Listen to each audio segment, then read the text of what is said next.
and welcome to Tintincast episode 14. Dun, dun, dun. We are on a very special episode because we are going to the moon today. And this is probably the most iconic of Tintin's adventures, hence the t-shirt. I can't believe I've only just noticed that. What a spectacular t-shirt. So whenever I think of Tintin, I always think of the moon rocket and Destination Moon and Explorers on the Moon. Although I don't think these are books that I've read as much as some of the others. I realised when we came to this point, and I suspected I would get to this bit and go, I know these books so well, and I was right, I do. I know them so well.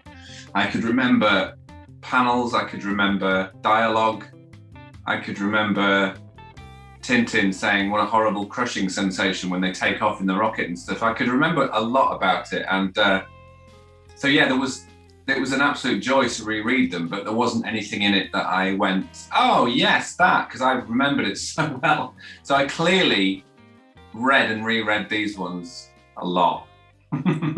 That's a good sign, though, that it's all coming back. Yeah. So let's just recap. So by 1949, while the Land of Black Gold adventure was still being completed and serialized in Tintin magazine, Hergé was already thinking about this next adventure. And for a while now, he'd been considering this idea of sending Tintin and his friends to the moon. So Hergé had asked his long-term collaborator, Jacques van Melkebeek, who's now working under the pseudonym of Georges Jacques because of the issues around the Second World War and the collaboration. And he also asked this Belgian scientist, Dr. Bernard Heuvelmans, to start planning and plotting this new adventure. Heuvelmans was there to bring scientific rigor to the adventure, ensure that the moon rocket was plausible. And remember, we're 20 years before the first man set foot on the moon now, so this is all very impressive stuff. However, Hergé wasn't impressed with the first ideas for the moon story that Van Melkebeek and Heuvelmans presented him with. And those ideas apparently revolved around bringing back Professor Decimus Fossil from the Shooting Star, and the idea was that he would be trying to sell the secrets of the moon rocket in order to pay for a diamond that he wanted to give to actress Rita Hayworth. Slightly weird, not very Hergé storyline. And originally the story was supposed to take place in the USA. So Hergé, being disappointed in this, decided to work up a story himself instead, although he did keep Heuvelmans on board as a scientific advisor to the project. But he quickly found he needed more help. So in 1950, Hergé sets up Studios Hergé, which would take over the creative process for all of the following Tintin adventures. And the studios seem to have been partly a way of Hergé sharing his workload, which he was finding increasingly unmanageable. But it was also a way of Hergé wrestling back control of the adventures and their production from Tintin magazines and boss Raymond Leblanc. And Hergé now has the freedom to surround himself with colleagues that he wants to work with, who he's free to choose. And the most important of these new recruits seems to have been Bob de Moor, who had been a junior on Tintin magazine, but his style of drawing and illustrating was very similar to Hergé's own, it seems. Hergé and de Moor went on to draw the entirety of the moon adventures between them. De Moor would draw the background scenarios, and Hergé would draw in the characters and the details himself. A guy called Albert Weinberg was also employed by the studio to find ideas for the new adventure that Hergé could work into the story. So from now on, Tintin adventures become more of a collaboration. And Studios Hergé were run from Hergé and Germain's, actually their large home in Brussels in Avenue de l'Eure, while the couple then moved out and decamped to their country home outside of Brussels. So Destination Moon, the first part of this duology, began to be serialized in Tintin magazine on the 30th of March, 1950. Well, right from the start, this has always been like one of the most arresting covers, I think. It's just the sense of scale of it is just beautiful. I mean, that's a perfect image, that. Yes, we've got a beautiful black and white version here from the Tintin and the Art of Hergé. That's lovely. And I love the fact that again, he manages to portray what's going on in this moment as well. If you look carefully and you know the story, obviously the main thing is your eye is drawn to this great big rocket ship and you know that they're going into space. But if you look at the back of everyone's heads, which is the genius of the drawing, is you can tell Tintin is taken aback because he's got a little like a sweat mark coming off him. You've got Haddock is just taken aback. You can tell from the back of his head. But I love the fact that Calculus is, and as we know from the book, goat. Yeah, this is. He goes off on an absolute bender, does Calculus, when Haddock says, "You old goat, you're an old goat, foolish old goat." Calculus spends about 5 or 6 pages proving that he's not a goat, but he's out of my way. I'm acting the goat. And all that goes all the way to the rocket ship where he's proving to Haddock that he isn't an old goat because he's created a rocket to go to the moon. So the humor of that, as well as the drama, is just, that as well as a poster, out of so many of them, I'd have that as a poster on my wall. It's a beautiful bit of visual storytelling, just with no dialogue, just that frame alone. And it's, they're speechless, and and how the Calculus is just going, there. This is what I've done. And the others are just completely taken aback. Poor Snowy in the back, just sort of hanging out. But for a story that's centered very, very much around the rocket and the moon trip, you do get a lot of other stuff in it, which is great. You do get lots of slapstick, lots of car chases, lots of espionage, lots of fights, that kind of thing. Because for the second book, it's literally just takes place on the moon. Yes, it's that same format that Hergé's been working with the duologies. The first part is the mystery, what's happening, what do they have to do, and then the second part being the quest. That's it, yeah. And there's some hilarious bits. The Thompson. This is the first time the Thompsons have been referred to as the Thompson twins in the series. Yeah, okay. By Snowy. Snowy gets to do a nice little aside. It's almost like a fourth wall breaking moment where he says, behold, here come the Thompson twins. It's near the beginning when they've got their ridiculous Sildavian outfits on. And Snowy announces, the grand reveal of the Thompson twins. That's what he says. So it's a lovely moment. Yeah, it's a bit kind of meta, isn't it? It's talking about how characters are being introduced. And as you say, we must remember that we're back in Sildavia, the fictional Baltic country from King Ottokar's scepter.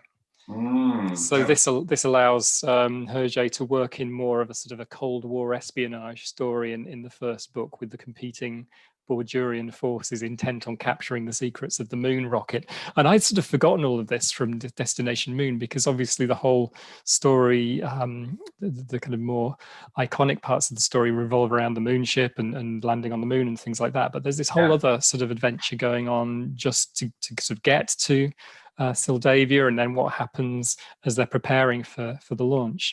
Yeah, that's it. So it's quite James Bond. You've got Hergé investigating what's going on with the landing site and the vents, and there's various bad guys creeping around, and he has to find out if there's espionage going on. He wants to know who's involved. It could be someone within the organization. It looks like there's a spy in their midst, so he's trying to capture. So in come the Thompsons, blundering around. They mistake each other's X-ray for a skeleton wandering around the facility, which is very funny, and they revisit it later. Did you find the skeleton? So it's got some really good slapstick. But let's face it, these two books are about calculus. They're very much about calculus, because everyone else is almost like a comedy foil for him. Tintin is just the very sort of square-jawed hero in these two episodes. He's the good guy. He's the first guy to set foot on the surface of the moon in the second book and everything, but it's about calculus. It's about his eureka moment. He's invented space travel, and everyone is his guinea pig for 2 books. Yeah, he's sort of the one who initiates the whole story by inviting Tintin and Haddock to Sildavia, and they're not really sure what they're going for, what they're going to find when they get there. No, exactly. And also I love the fact that, speaking earlier about when calculus goes off on one, about Haddock calling him a goat, It's a great way of advancing the story. It's a very clever way of going several months later, he's built the rocket. It's a great way of having calculus advance the story by going, right, well, if I'm such an idiot, then come with me and look what I've done. It works brilliantly, doesn't it? Because, I mean, the whole research for these books seems to have been so meticulous, but there is a danger that Hergé almost swamps these books in, well, I know how a rocket might get to the moon and all of the scientific stuff behind that. There's a lot of exposition around that. But then to set that whole sequence with calculus getting incensed that the Haddocks called him a goat, to sort of almost do a tour of the base without it being too sort of, and this is what this does and this is what that does and this is how this gets you to the moon. It's more of just a fun comic scene, really. It's a very clever narrative device, isn't it? And then, let's not forget visually, I think this is one of the most stunning books he's done, old Hergé, because, I think it's page 13 is the first 3/4 page there, which is the nuclear setup, basically. And again, it's like taking a tour of the factory. You have to stand back and look at it. And then a couple of pages later, you've got the test rocket, which is half a page, which you haven't seen before. You've got the rocket blueprints, which is a whole page. Really amazing. He's really stretching out with this one. He's anytime Hergé feels like doing a half page, a quarter, 3/4 page, or a full page, he just does it. And nothing. You need that sense of scale. I mean, look at this towards the end. Yeah, absolutely. It's wonderful, particularly when you've got in the second book where you've got the moon rocket getting isolated in the midst of space. It really does give that sense of scale that you've got this tiny little speech bubble in the corner coming from Earth or from the spaceship, and it really does highlight just how isolated they are. I remember this book was definitely instrumental in me being very decisive that I would never go into space if I ever got the chance, because it looks so scary. It looks so, they're constantly the characters. I love that you made that decision based on this children's book. I did. Well, some of my best decisions have been made after reading a kid's book, I have to say. Danny the Champion of the World, how to catch a pheasant, or horsehair through a raisin. I've been using that technique for years. But yeah, it looked so terrifying, and they spend so much of the last half of the second book talking about how dangerous it is and how they could die at any moment, and how everything possibly that could go wrong. And this is something that, since we know from things like Apollo 13, we know that there's a list of 200 things that can go wrong in a space journey. Yeah, I mean, it happens time and time again in this book that you've got calculus saying, well, in the next moment we could be dead because when I press this button, this might go wrong, or if we pass out on the way up, or if there's not enough oxygen on the way down. Yeah, there's always impending certain death almost. And Hergé's using the frames to great effect. I mean, there's this great sequence on page 60 as well when the space rocket is taking off, and you've got the two quite tall vertical panels and then these 5 horizontal panels, which basically shows the crew members as they're gradually passing out as the skyrocket is going up. You can feel it, can't you? The drama in that as well. But Tintin just going, feels very heavy, and Snowy hitting the ground because he's so heavy, and it's so visual, it's so cinematic. It's he's using more than just frames. He's using the layout of frames on page to tell the story. It's a real work of art. I mean, just, even from the cover, and then you got page 42, and they actually reveal the rocket. It's not disappointing. That's what it promises, and then that's what it delivers. And apparently Hergé created a to scale 3D model of the moon rocket, which apparently is based on a wartime V2 rocket, which was kind of as close as you could get to a moon rocket back in those days. But they could take apart this 3D model of the moon rocket, so you could actually see each section and each interior and draw it from different angles, and that's how they drew a lot of these interiors apparently. You can tell it's been very, very carefully researched, and it's based on, it's almost like these days they'd do it in a computer, wouldn't they? They'd scan the model and then they'd have it from all these different angles and pre-visit and all that kind of stuff. But I like the fact that, so some of the criticism of this book, or these two books, is that they're very serious. But there's a lot of comedy in there as well. There's a lot of big laughs. There's a lot of slapstick. I mean, once they're on the craft how many times does Haddock fall over something or fall down something, or how many times do the Thompsons fall down something? There's a lot of comedy that Haddock's spacesuit is full of mice. A lot due to the nature of the story. I think they're there because calculus has convinced them to come aboard. So it is serious. Calculus is a serious man, even though he's funny. He doesn't mean to be funny. And I think it definitely lends the story a lot more gravitas. And as we know, the moon has, 6 times less gravitas than Earth? Terrible joke. But there is a lot of slapstick, even from calculus, and when they're trying to get him to remember who he is, it's packed with funny bits. It really is. Yeah. And although it's looking forward 20 years to when the first men would walk on the moon, a lot of the influences seem to have been in the past. So I think Jules Verne's 1870 novel Around the Moon was an influence. And I think there was also an American film around 1950 called Destination Moon, where at least the film title was taken from, if not some of the visual elements. Yeah, and again, it sort of preempts a lot of things that have been. I mean, nowadays space movies are very in vogue. You've got, The Martian, the Interstellar, the Brad Pitt one that I can't remember the name of, Ad Astra. Yes. All these movies that come out in the last decade. But in the 90s, you had Apollo 13. And Apollo 13 feels like it's got the same gravitas as the space scenes, because they're really for a kid's cartoon book.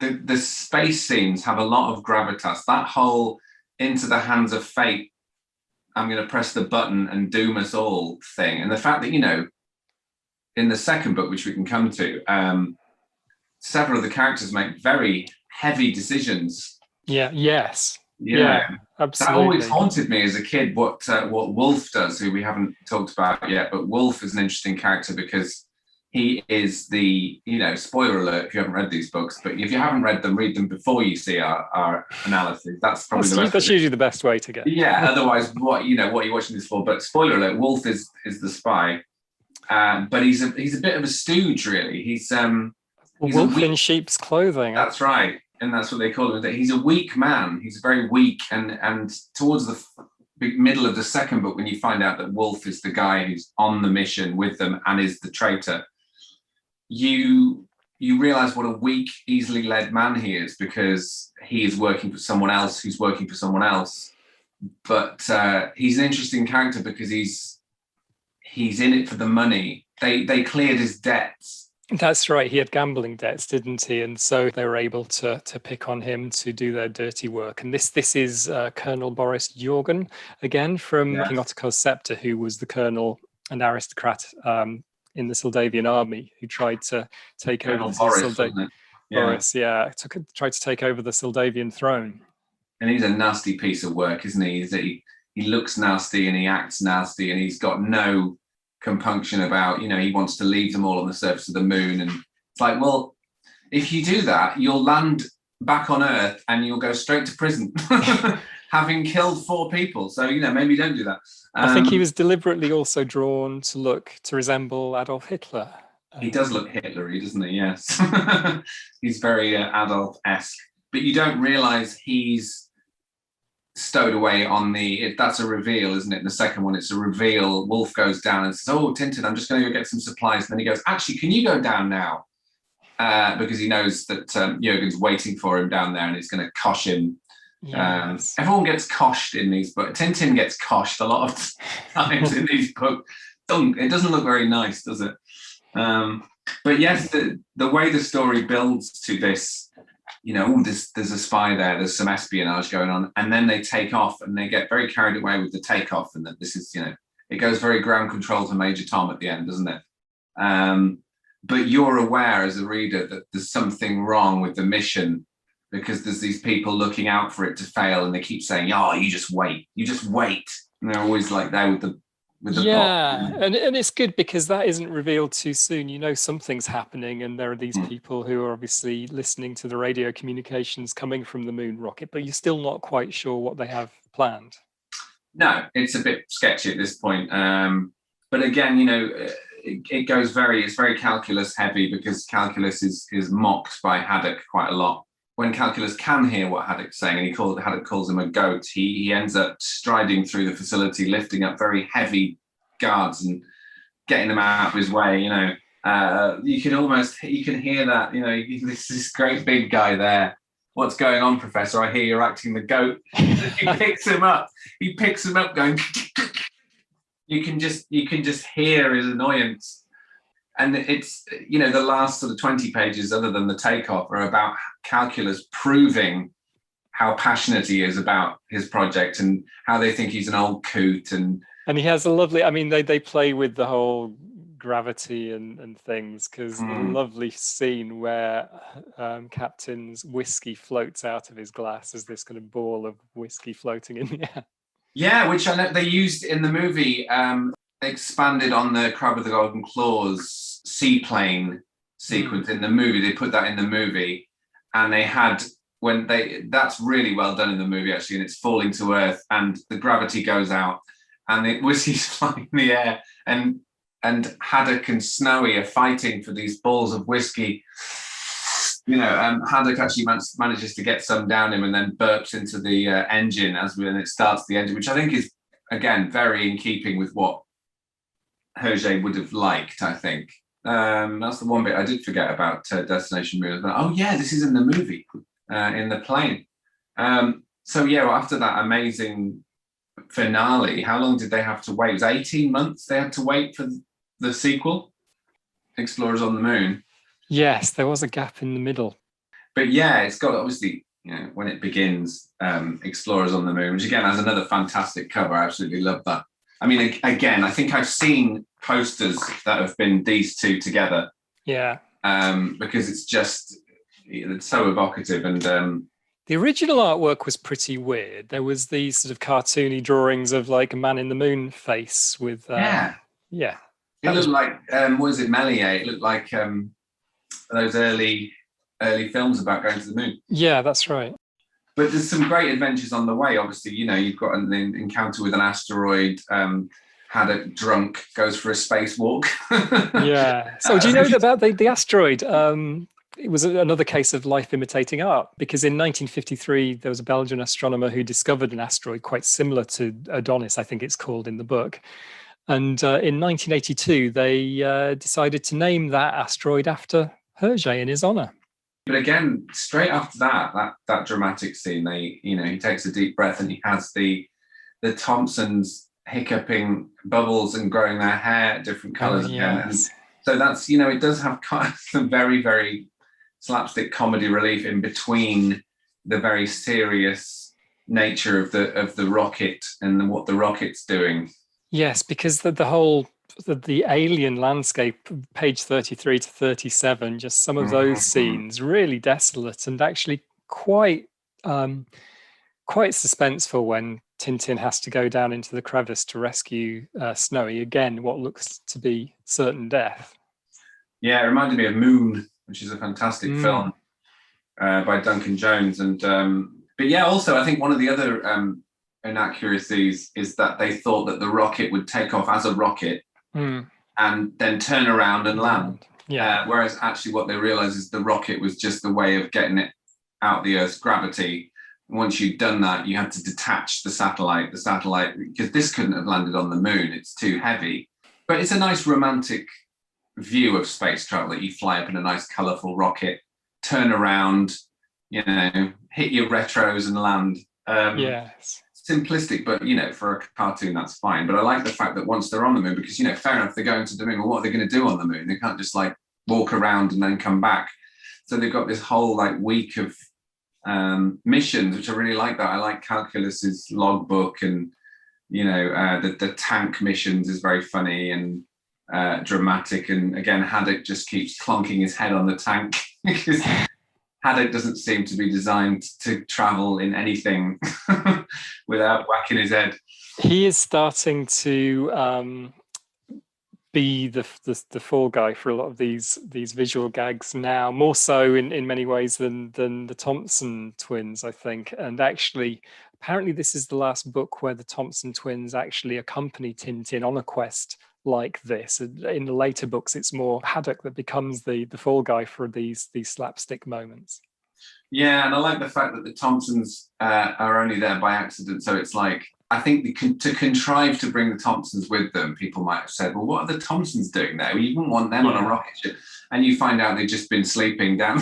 They were inspecting the rocket and it took off while they were in it. So now they're stuck with too many people and not enough oxygen.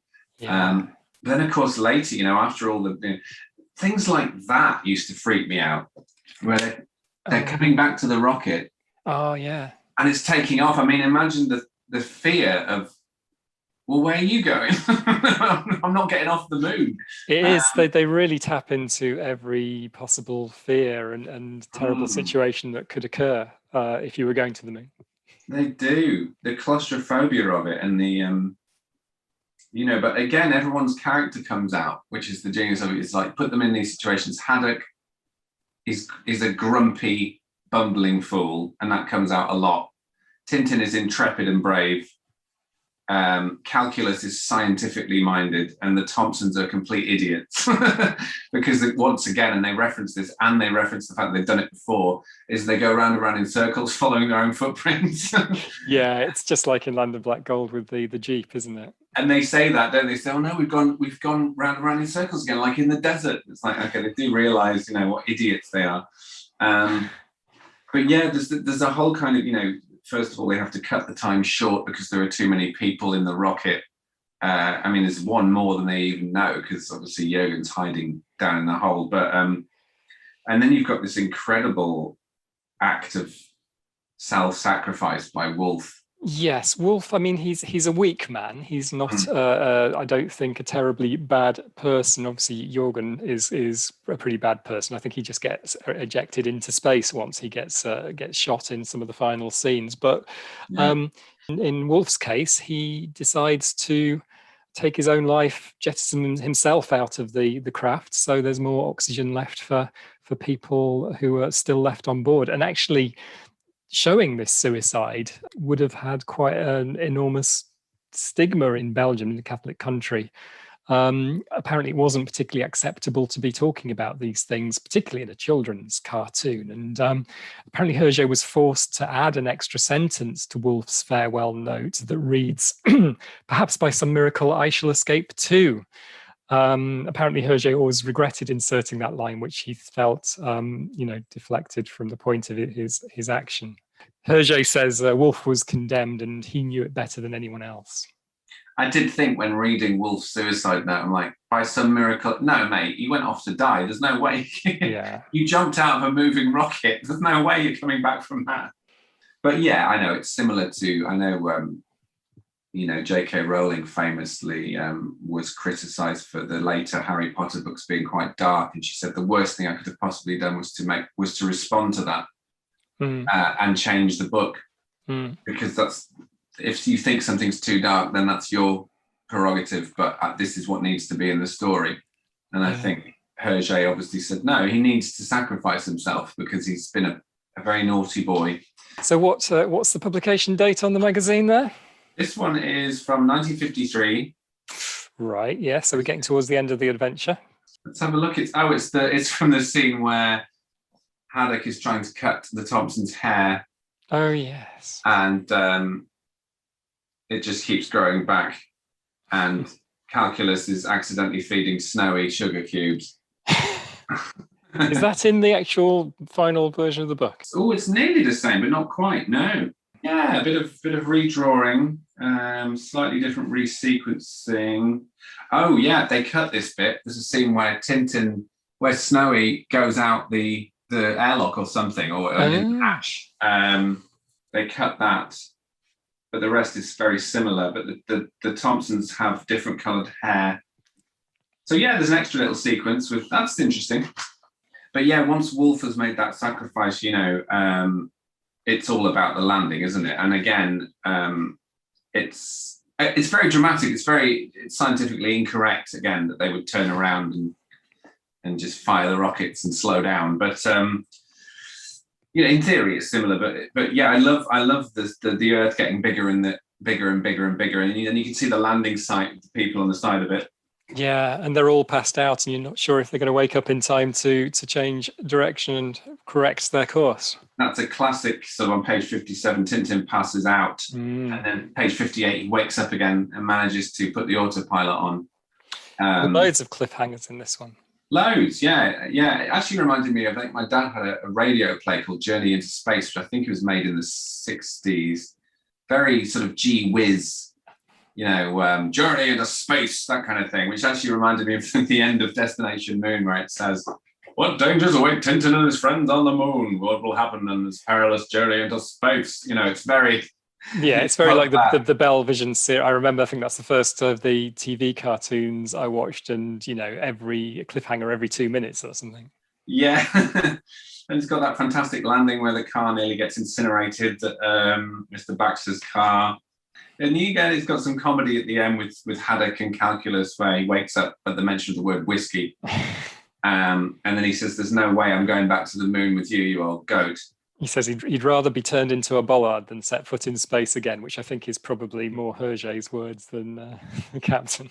Yeah, and then obviously it ends on a slapstick gag with Haddock falling over a stretcher, which is very good, and saying, "I just want to be, the man's proper place is on dear old Earth," which by the end of this story, you feel like you've been into space with them. You do, through the ringer, definitely. So let's talk Turkey. How many crystal balls are you giving this one?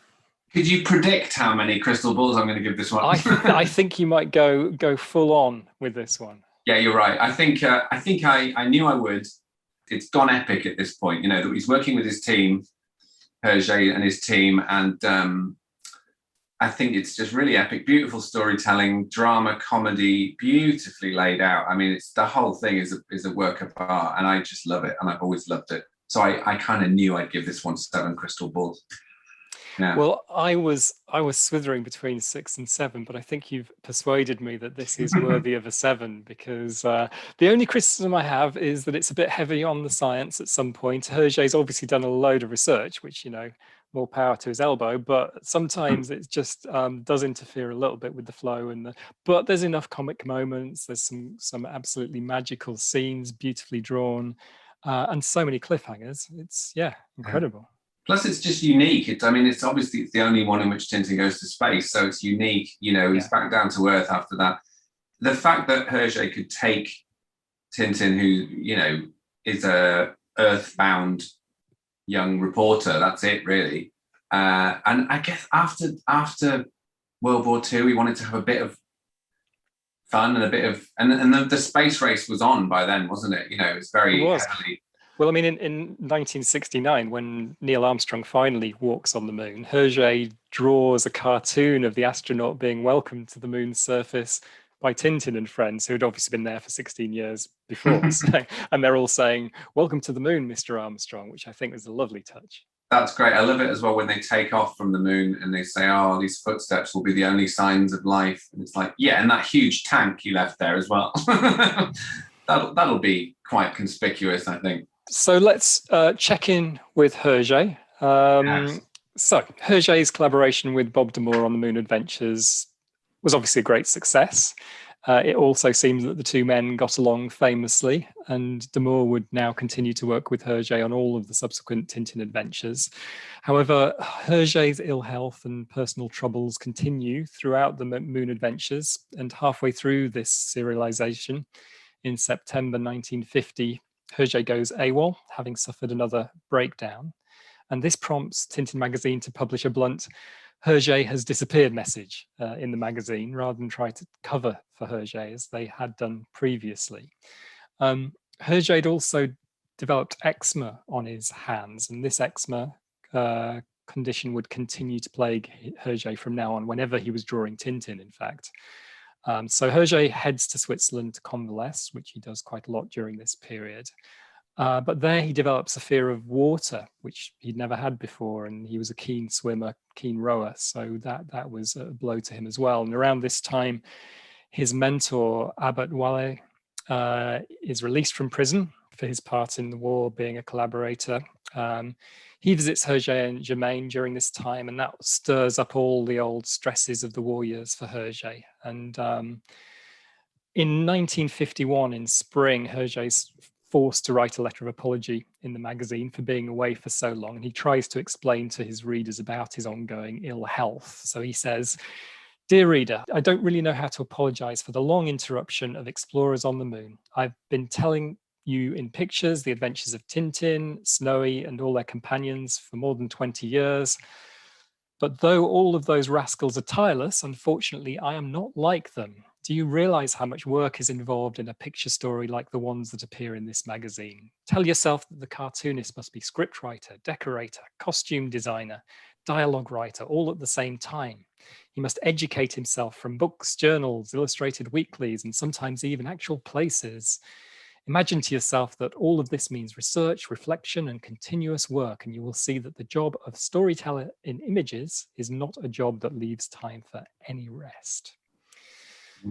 So in February 1952, another disaster strikes. As we know, Hergé has a fondness for fast sports cars, and while driving in the countryside with Germain, he goes to overtake a slower driver at the same time that that driver was about to take a left turn. And the crash leaves Germain with a fractured leg and bone splinters, and an operation to insert a steel rod into her leg leaves her in a critical condition. And while she recovers slowly, she's left with a limp, and she blames Hergé for the rest of their lives for this. Around this time, the couple also hear that their friend Abbot Wale has passed away. So with all of this going on in Hergé's personal life, it was more than a year later, on 9th of April 1952, that the adventure finally restarts in Tintin magazine with a recap of the story so far.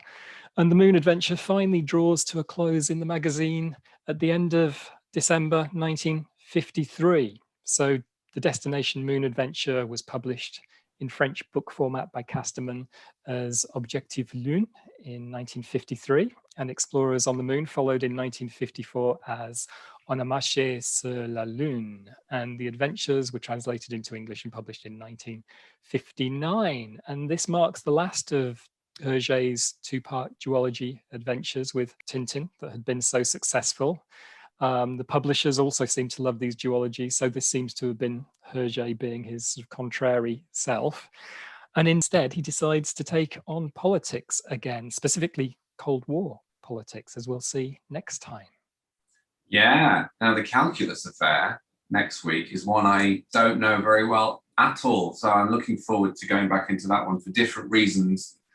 Although I'm sure it'll come flooding back. But I'm glad that calculus gets another adventure next, because I think Hergé's enjoyed having him in his adventures up to this point. So and it sort of makes sense during these Cold War years that a science professor is involved in the forefront of some of these.